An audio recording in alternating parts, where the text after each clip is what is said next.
My name is Dezmund Yates. I am a Christian hip-hop recording artist. Was trying to find some way that I could rhyme and make it clever. Cause I'm a wordsmith, I write a lot of lyrics. I'm Brianna Yates, and I am a youth minister and working on my master's degree in youth and family ministry. Creating something that can last when we pop smoke. We met in 2012, online actually. It was weird. It was very weird, but it happened. If Facebook and MySpace had a ratchet baby, that's the thing we met on.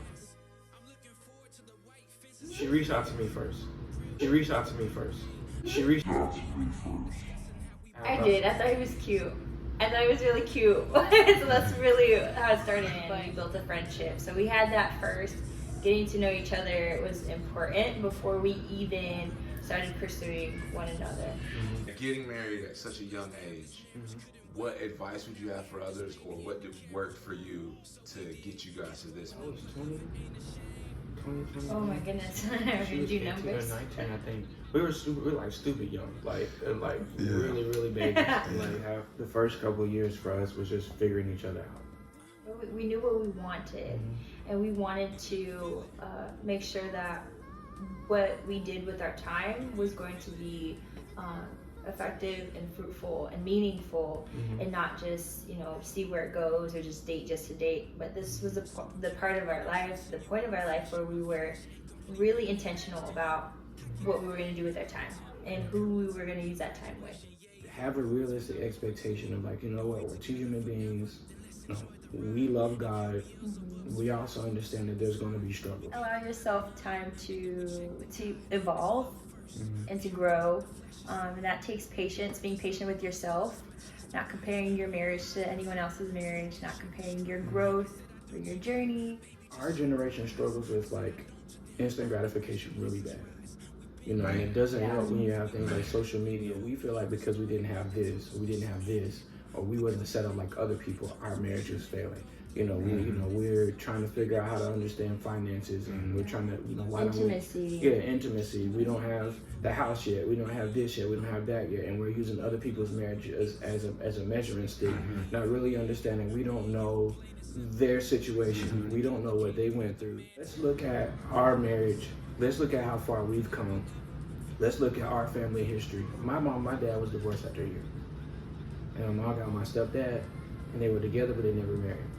We already beat what happened. My dad wasn't there for me.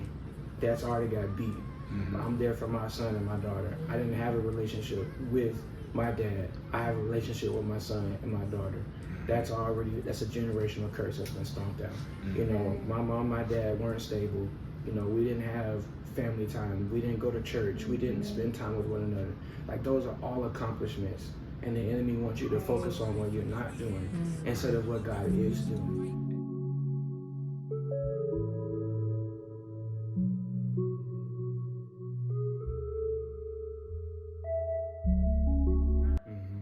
You have to be each other's safe space to confide into, almost each other's therapists, in a way, because we are for each other. If you are a man and you have experienced that trauma, it does not make you less of a man because you've went through it.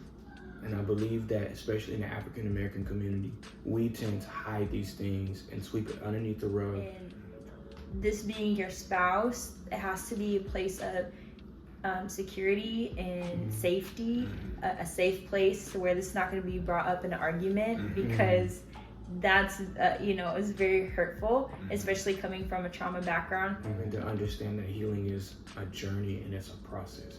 Especially in the Christian faith, one thing I've learned is that the deeper issue isn't the healing, it's the restoration. More than music, this is more than just a song for you. I have the privilege of establishing a home with you, creating something that can last when we pop smoke.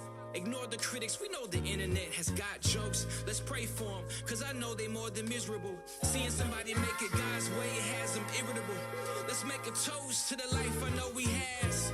I'm looking forward to the white fences and grass, grilled burgers with propane, a glass full of lemonade, discussing